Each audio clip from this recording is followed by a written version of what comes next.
Hello guys, episode 14 में आप सभी का वेलकम। जैसे कि लास्ट एपिसोड में देखा था हमने, अपने हीरो जिया गुजियान ने मिस यिंग को इमॉर्टल टेक्निक सिखाने के लिए कहा था, जिसके लिए मिस यिंग भी एग्री कर लेती हैं। और तभी वो उसकी बोन्स को चेक कर रहा होता है, अपनी स्पिरिचुअल पावर को मिस यिंग की बॉडी में डालता है। लेकिन तभी दिखाते हैं मिस यिंग हवा में उड़ने लगती है और वो शॉक्ड हो जाती है और वो चिल्ला के कहती है, ये क्या हुआ, तुमने तो मुझे हवा में उड़ा दिया। और लास्ट में दिखाते हैं अपना हीरो सोफे में बैठ के उसको बताता है जो चीजें उसको सिखाने वाला होता है, और मिस यिंग भी बहुत ज्यादा एक्साइटेड हो जाती हैं। हेलो गाइस, आपका बहुत बहुत दिल से शुक्रिया कि आपने मेरे चैनल को सब्सक्राइब एंड लाइक किया है। और जो लोग न्यू आए वीडियो देखने के लिए, आप लोग वीडियो को एंजॉय करिए। एपिसोड अच्छा लगता है तो सब्सक्राइब लाइक जरूर करके जाइएगा। अब देखते हैं आगे। एपिसोड की शुरुआत में दिखाते हैं हमको जिया गुजियान मिस यिंग की खोपड़ी पे एक घूंसा मारता है, जिसपे वो चिल्लाती, आउच, बहुत तेल लग गई। और मिस यिंग की तरफ देखते हुए कहता है, अपनी कल्टीवेशन अच्छी तरह से करो। फिर मिस यिंग से हंसते हुए कहता है, वरना आपकी मेंटल पावर एक रोबोट को टेम्परेरी रूप से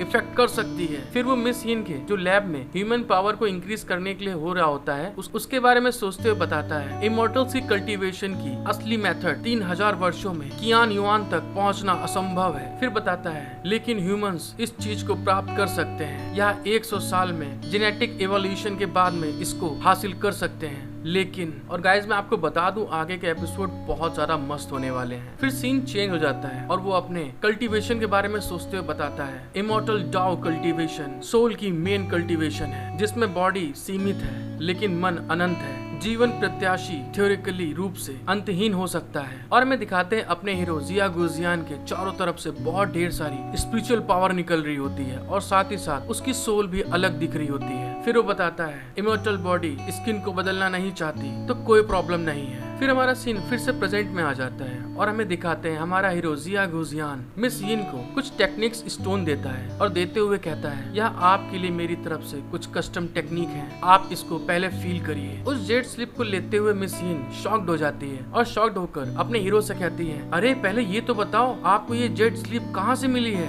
मिस यिंग ये सब बोल ही रही होती, तभी उतने में अपना हीरो एक रिंग निकालता है और मिस यिंग को वो रिंग देते हुए कहता है, ये स्टोरेज रिंग है, यह आपके लिए एक गिफ्ट है। मिस यिंग बोलती, रिंग, ये कैसी रिंग है। मिस यिंग उस रिंग को देखते हुए अपने मन में सोचती है, कहीं ऐसा तो नहीं है ये रिंग देते हुए ये मुझे प्रपोज कर रहा है, और ये सोचते हुए ब्लश करने लगती है। फिर मिस यिंग अपनी सोच का दायरा 2 कदम और आगे ले जाती है और फिर मन में सोचती है कि मैं और जिया गुजियान आराम से एक डेट पे हैं और एक दूसरे के साथ में किस कर रहे हैं। मिस यिंग बोलती है, नहीं नहीं, ऐसा मत करो, हम लोग बहुत ज्यादा तेजी से आगे निकल जा रहे हैं।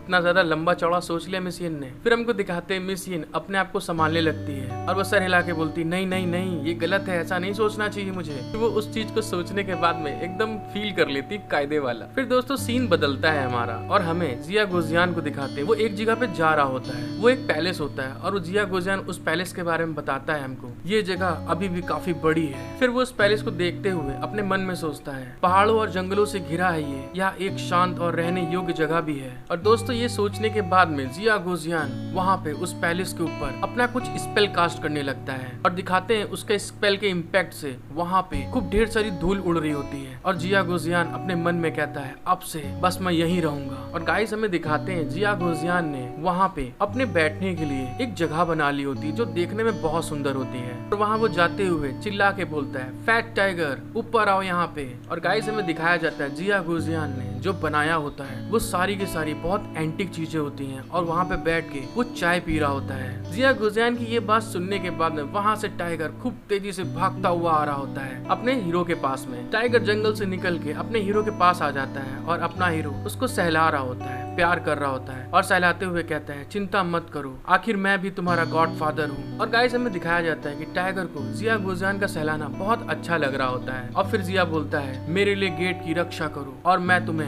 एब्सॉर्ब करने के लिए कुछ एनर्जी दूंगा। फिर ये कहने के बाद में हमको दिखाते हैं जिया गुजियान फॉक्स के बारे में सोच रहा होता है और कहता है, फॉक्स के लिए। और गाइस हमारा सीन अपनी फॉक्स डीमन के ऊपर चला जाता है और हमें दिखाते हैं कि अपनी फॉक्स डीमन वहीं पे बैठ के कल्टीवेशन कर रही होती है। और जिया गुजियान बताता है उसके बारे में, उसका नेचुरल ब्लड लाइन का जन्म एनलाइनमेंट के लिए हुआ है, वह फ्यूचर में 9 टेल फॉक्स वाली सेलेस्टियल फॉक्स के रूप में इवॉल्व हो सकती है। फिर गाइस हमारा सीन चेंज हो जाता है और हमें दिखाया जाता है जिया गोजियान ने वहाँ माउंटेन के नीचे जब गुफा में एक लड़की को अपना सर्वेंट बनाया होता है, ये वही लड़की होती है। उसके सामने एक पिल बनाने वाला ट्रेजर होता है और वो उसको देखते हुए अपने मन में सोचती है यह किस तरह का खजाना है। यदि मैं इसका यूज पिल बनाने के लिए करती हूँ तो मुझे डर है कि किसी भी ऑर्डिनरी हर्ब को कई लेवल पर उत्पन्न किया जा सकता है। मैं सही कह रही हूँ ना। और गाइस हमें दिखाते हैं वो होली मैडन घुटनों के बल वहीं पे बैठी होती है और बहुत शर्मा रही होती है और शर्माते हुए अपने मन में सोचती है उस आदमी ने अचानक मुझे बुलाया है, वह मुझसे क्या चाहता है। और गाइस ये पोज देखने में औसम बहुत उम्दा लग रहा होता है। वो मन में ये सोच ही रही होती है, तभी उतने में अपना हीरो जिया गोजियान उसके बगल में आके खड़ा हो जाता है और वो कहती है मालिक। फिर हमें दिखाते हैं जिया गोजियान उस कॉल्ड्रॉन के पास में आता है और उसे टच करने लगता है और उसे टच करते हुए हंसते हुए कहता है आप इतने समझदार हैं कि आप इसे छू नहीं सकते, वरना यह जो प्रतिकार करता है वह आपके लिए 10,000 बार मरने के लिए पर्याप्त होगा। गाइस हमें दिखता है कि अपने हीरो के पास में से बहुत ढेर सारी स्पिरिचुअल पावर निकल रही होती है और ये बात कहने के साथ में जिया गोजियान पलटता है और एक पेपर को नीचे फेंकता है और पलटने के बाद कहता है यहाँ कुछ मार्शल एल्केमी वेपन्स के लिए सामग्री है,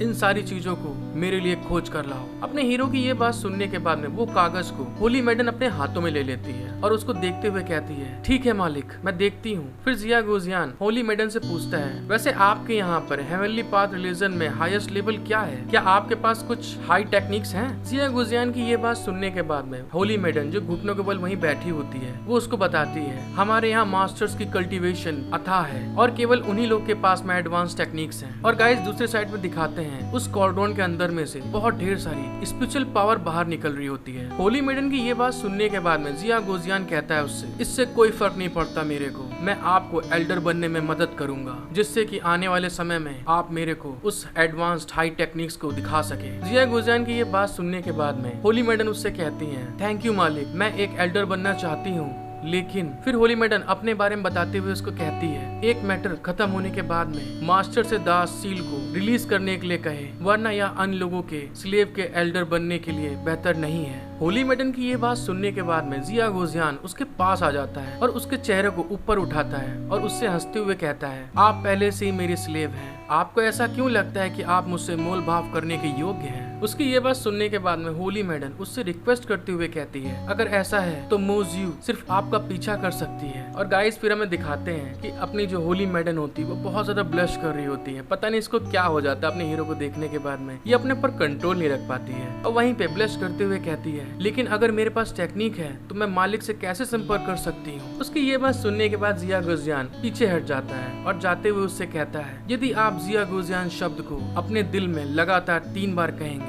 तो मुझे पता चल जाएगा। और दोस्तों हमें दिखाते हैं जिया गोजियान की ये बात सुनने के बाद में होली मैडन तो एकदम शॉक्ड हो जाती है और शॉक्ड होने के बाद मन में सोचती है ध्यान द्वारा जानना, क्या यह उस प्रकार की पावर नहीं है जो केवल गॉड्स के पास हो सकती है? वह सच में कौन है? हेलो गाइस, अगर आपको एपिसोड देखने में मजा आया है तो please subscribe, like, share, comment करके बताइए मुझे कि आपको एपिसोड कैसा लगा। Thank you for watching my video, love you all.